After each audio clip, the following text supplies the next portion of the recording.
Bismillahirrahmanirrahim. I am Dr. Mohaibullah Wazir, and the topic is arterial anastomosis around the scapula. Look, this is subclavian artery. This is subclavian artery. As soon as it crosses the first rib and enters into the axilla, it becomes the axillary. That is, axillary is a continuation of subclavian artery.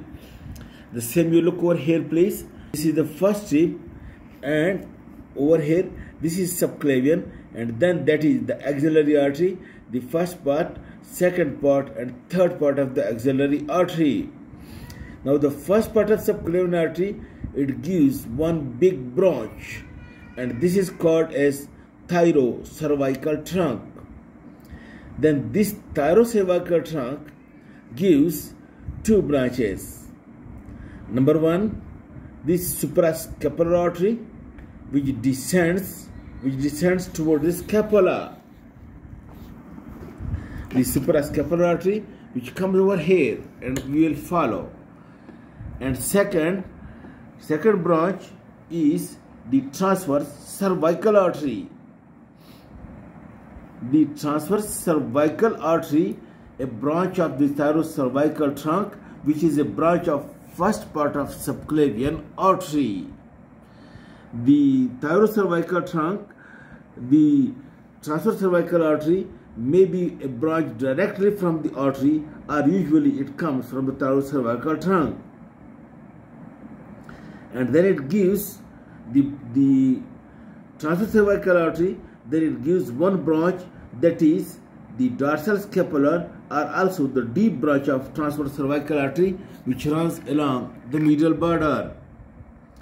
While over here, the third part of the axillary artery, one branch originates, which is subscapular, and from which one branch circumflex scapular, you can see it turns around the lateral border of the scapula, again from anterior to posterior, it comes over here onto the dorsum. In this way, note the point, please. On the dorsum of the scapula, there is an anastomosis, look, between the suprascapular artery, which comes over here, you can see, please bring it clear, the suprascapular artery coming into supraspinatus and then into the infraspinatus fossa, which is a branch of the thyrocervical trunk, which is a branch of the first part of subclavian artery.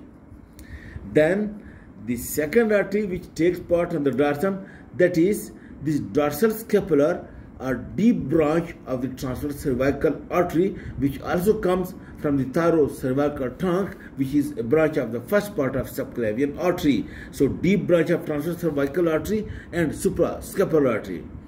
And from the lateral side, you can see coming from posterior to anterior along the lateral border is the circumflex scapular artery. And you note the circumflex scapular artery is a branch of subscapular, which is a branch of the third part of axillary artery. In this way, on the dorsum of the scapula, circumflex scapular, suprascapular, and the dorsal scapular are the deep branch of transcervical artery, the three artery anastomose over here with one another.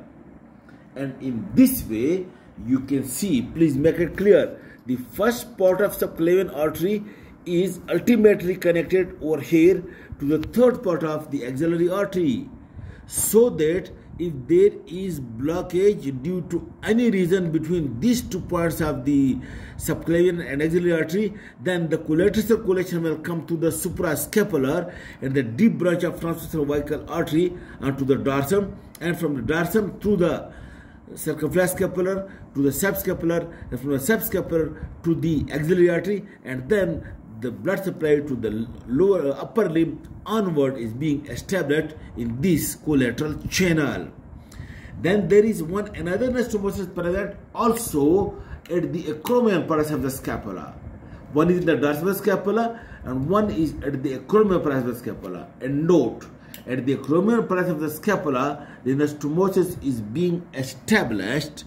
You look between the acromial branch of thoracoacromial artery, which is a branch of axillary thoracoacromial trunk, is a branch of axillary artery which divides into 4 branches: the acromial, deltoid, pectoral, and so on. The acromial branch of thoracoacromial trunk, and the acromial branch of the suprascapular artery, and the acromial branch of posterior circumflex humeral artery. Look, this is anterior and this is posterior circumflex humeral artery.